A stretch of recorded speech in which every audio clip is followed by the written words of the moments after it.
Ողջույն, եթերում Drive News-ն է։ Այսօր մենք անդրադառնանք մի մեքենայի, որը հանդիսանում է հենց Willys MB լիակարժեք ավտոմեքենայի հետնորդը։ Այդ ավտոմեքենան ստեղծվել է որպես աշխարհի ամենաառաջին լիակարժեք ավտոմեքենա, երկրորդ համաշխարհային պատերազմի ժամանակ, այսինքն 41 թվականին, այդ ավտոմեքենայից մոտ 50,000 նմուշ ներմուծվեց Խորհրդային Միություն որպես օգնություն։ Դե ինչ տեսնենք, այս ավտոմեքենան իրոք արժանի է կրելու Willys MB-ի հետնորդի կոչումը։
Յուրաքանչյուր ավտոարտադրող իր գոյության ընթացքում ունեցել է ինչպես թռիչքի, այնպես էլ անհաջողության պահեր։ Բացառություն չէ նաև ամերիկյան Chrysler ընկերության Jeep ստորաբաժանումը։ Ավտոսիրող հանրությունը այս ապրանքանիշը գնահատում է հատկապես իր հաջողված ամենագնացների ու քրոսովերների համար, որոնք ի դեպ քիչ չեն այս ավտոարտադրողի մոդելային շարքում։ 90-ական թվականների կեսերին ամերիկյան Jeep ընկերությունը կանգնել էր փաստի առաջ։ Այն իր կողմից իսկ ստեղծված քաղաքային ամենագնացների շուկայում իր տեղը ավելի ու ավելի էր զիջում ճապոնացիներին, ովքեր առաջարկում էին ավելի մեծ հարմարավետություն։ Սակայն 1992-ի Jeep-ը ռևանշ վերցրեց, ներկայացնելով Grand Cherokee ZJ մոդելը։ Լինելով Grand Wagoner-ի արժանի հետնորդը, այն ավելի հարմարավետ էր եւ ավելի հագեցած։ Հոսքագից բարձրանալու հենց հաջորդ տարի ընկերությունը ստիպված եղավ հրաժարվել բազային տարբերակից,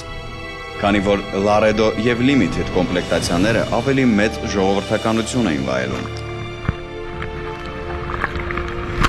Այս երկու ավտոմեքենաները միմյանցից տարբերվում էին ռադիատորային քողարկչով եւ տրանսմիսիայի տեսակով։ Իսկ սրահում, ի տարբերություն Laredo-ի, Limited-ը ստանում էր քաշվե նստելատեղեր։ Սակայն ամենագնացների համար սրանք հիմնական տվյալները չեն, որոնք ուշադրության են արժանի։ Ավելի կարևոր են տեխնիկական հնարավորությունները։ Ի սկզբանե Cherokee-ն ստանում էր 4 լիտրանոց 6 գլանային շարժիչ, որը զարգացնում էր մինչև 178 ձիավուշ հզորություն։ Առավելագույն արագությունը 180 կմ/ժ սահմանափակում էր էլեկտրոնիկան։ Այս ուժային ագրեգատը 1993-ին իր տեղը զիջեց արդեն 5.2 լիտր ծավալով V8-ին, որն արդեն զարգացնում էր 212 ձիավուշ։ Հզորության ավելացմանը զուգընթաց ավտոմեքենայի դինամիկան բարելավվեց, մասնավորապես մինչև 100 կմ/ժ թափավազքը 10.2 վայրկյանից հասավ 9.8-ի, իսկ առավելագույն արագությունը հասավ 200 կմ/ժ-ին։ 1997 մոդելային տարում հայտնվեց արդեն ամենահզոր 5.9 լիտրանոց V8-ը 241 ձիերի ուժով։ Այս մեկի թափավազքը կազմում է արդեն 8.2 վայրկյան։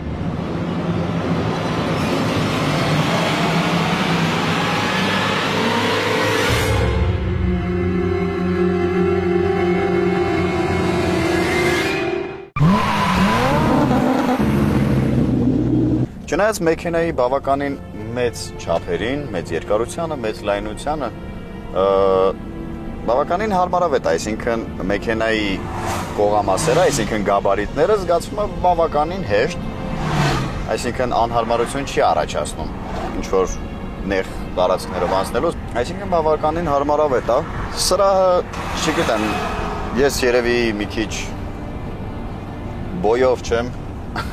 ինձ համար փոքր-ինչ անհարմար է, որովհետև պետք է մի քիչ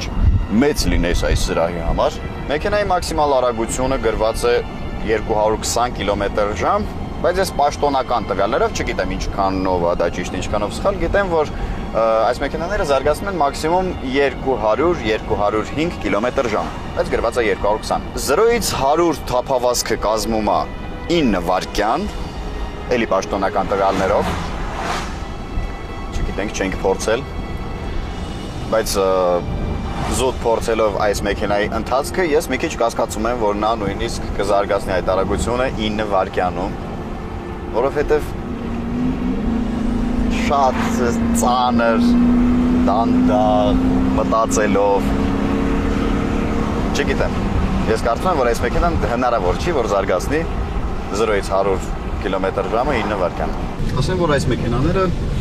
բավականին հարմարեցված են նման ճանապարհորդությունների համար, այսինքն ընտանիքով, հանգիստ, մի քիչ վատ ճանապարհներ, բայց որ ասեմ շատ ուժեղ արտաճանապարհային հնարավորություններ ունի այս մեքենան, երևի թե սխալ կլինի, քանի որ այս մեքենան ավելի շատ նախատեսված է որպես քաղաքի համար, քաղաքային պայմանների համար, ավելի պարկետի ջիպ, ինչպես ասում են ռուսները։ Բայց ասեմ բավականին ընդարձակ եւ հարմարավետ սրահ ունի։ Այստեղ ունի կոնդիցիոներ, բայց 1 գոտի է, 2 գոտի կոնդիցիոներ չի։ Ավտոմատ 5 աստիճան փոխանցումատուփ, ինչպես արդեն ցույց եմ տվել 4.7 լիտր աշխատանքային ծավալով շարժիչ, բավականին հզոր 303 ձիավոշ հզորությամբ եւ եթե չեմ սխալվում 445 նյուտոն-մետր ոլորով մոմենտով։ Բավականին հզոր է, մեքենան կշռում է 2700 կիլոգրամ, մոտավորապես 2700 կիլոգրամ եւ այդ հզորությունը բավականին մերիկ է այս մեքենայի համար, որպեսզի թույլ տա արտաճանապարհային պայմաններում որոշակի անկարգություններ անես։ Ունի աուդիո համակարգ,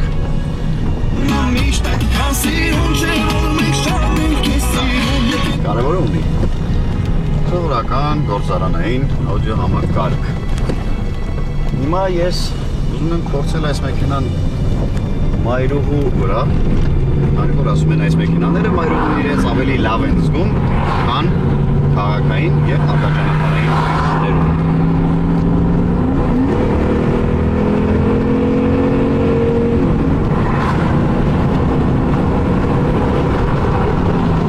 Մեքենան կտորապատ, կաշի էլ չի, նույնիսկ երևի ամենասովորական կոմպլեկտավորումներից մեկն է։ Այստեղ ունենք լյուկ, ապակի, հիանալի լուսավորություն է ապահովում սրահին։ Լյուկը բացվում, փակվում։ Ահա։ Ակնոցների համար հարմարեցված դարակ, լուսավորություն, քսվելու համար հայելի, էլ ինչ ասեմ, բլում համակարգով հայելի, այս համակարգով հայելիները ոչ բոլոր ավտոմեքենաների վրա են լինում, այսինքն սա այնքան էլ սովորական կոմպլեկտավորումով չի այս ավտոմեքենան, ով չգիտի, ասեմ, բլումը դա այն համակարգն է, երբ հետևից ընթացող մեքենաները հեռահար լուսերը միացրած ժամանակ, երբ ընկնում են ձեր հայլու մեջ, հայլին ավտոմատ մքեցվում է, որպեսզի ձեզ չկորացնի։ Մոռացել էի ամենակարևորը, ես ուզում եմ ամրագոտի գցել, բայց ոնց հասկացա, դա անհնարին է այս ավտոմեքենայի մեջ, որովհետև ինչ որ լավ վտանգեմ իմ կյանքը։ Այստեղ ունենք շարժական ղեկ, որը կարելի է այսպես իջեցնել։ Չէ, առաջ հետ չի լինում, միայն վերև և ներքև։ Կարծես կամաց սրահը հարմարեցնում եմ ինձ։ Թե չէ շատ անհարմար էր։ Այստեղ ունենք էլեկտրական հայելիներ, բռնակ, չես հասկանում ինչի համար, երևի որ վարորդը այսպես բռնվի անպայման, որ չընկնի մեքենայից դուրս, չգիտեմ։ Երևի երբ անվտանգության գոտին չես գցում, պետք է բռնվել, որպեսզի պատուհանից դուրս չընկնես։ Այս մեքենայի կենտրոնական բարձակը հավաքված է լրիվ պլաստմասից, այսինքն դա նշանակում է, որ մեքենայի մեջ ձեները մաքսիմալ շատանում են։ Շղկոց, դղկոց, փոս լիովին ապահովում է մեքենայի ակուստիկան։ Ճիշտ ասած, ես երևի թե մի քիչ շտապեցի ասելով, որ այս մեքենան այդքան էլ նախատեսված չի արտաճանապարհային պայմանների համար, քանի որ այն այնուամենայնիվ ունի շրջանակաձև հենահարթակ, այսինքն ռամա, ճիշտ է, ոչ լիարժեք, նա պարզապես թաքնված է թափքի որոշ հատվածներում, բայց նա ավելի շատ համարվում է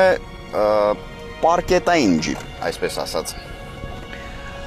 Բայց կարելի ասել, որ այս մեքենան արտաճանապարհայինի համար էլ վատ հարմարեցված չի, քանի որ նա ունի մշտական 4 քաշող միացնելու համակարգ, այստեղ ունի դիֆերենցիալի բլոկավորում եւ մի խոսքով հարմարեցված է։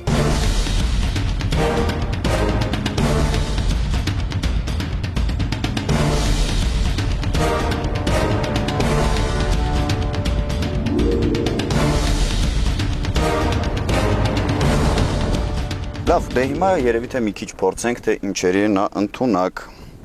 Միացնում ենք 4 քաշող համակարգը, միացնում ենք դիֆերենցիալի բլոկավորումը։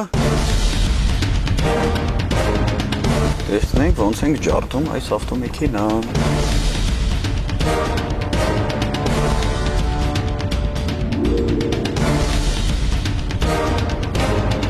Սա իսկականից ջարդելու ենք։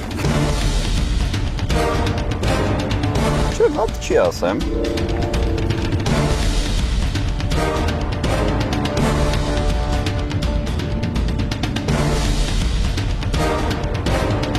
Չի նեղվում։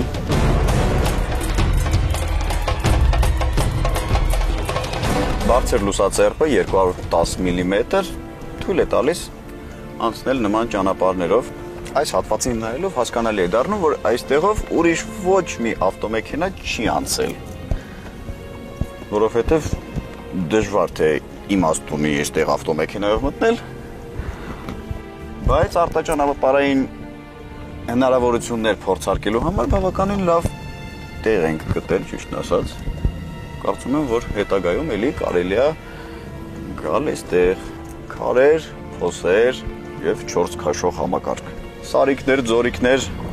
լիքը փոսեր, կարևորը վերջում սաղ սալամատ հասնենք տեղ։